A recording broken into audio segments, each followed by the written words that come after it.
cây thông lon bia này. Quê này. Ngọc. Các bạn bạn quay đã, quay con nào đã. Kiện bộ.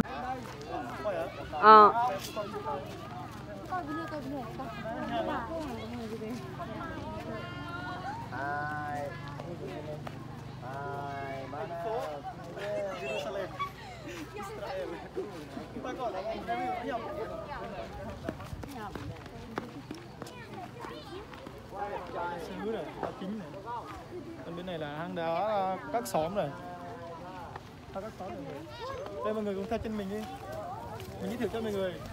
Đây, hang đá các xóm này. Hello, Merry Christmas. Bắt tay rồi. Merry Christmas.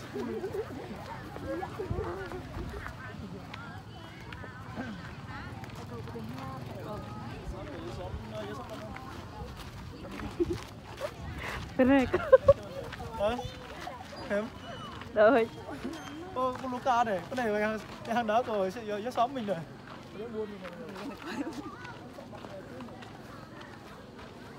Theo mình, theo mình đi.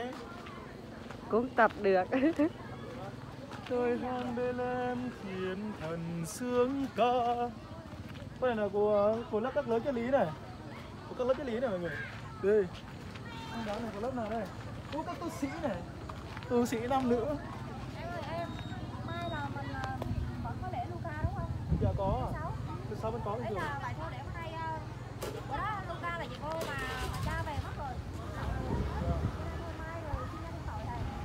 Giờ nhiều những thứ nhi. Mai đi ra Lucy. Mai mấy giờ lễ nhỉ? 6 giờ à?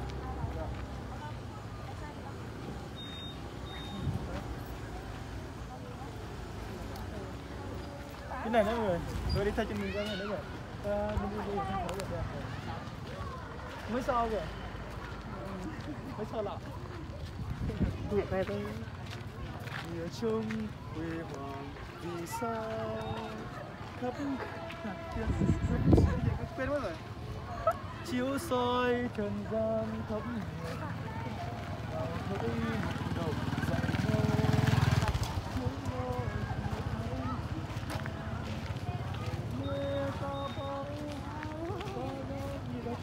Chào mọi người đi. Có ai lên đó hả? Không có lên nữa rồi. hang đá có lớp nào đây?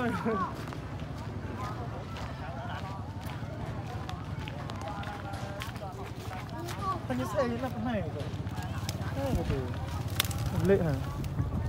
Đi. Không một cái thợ. Cô lỡ rồi.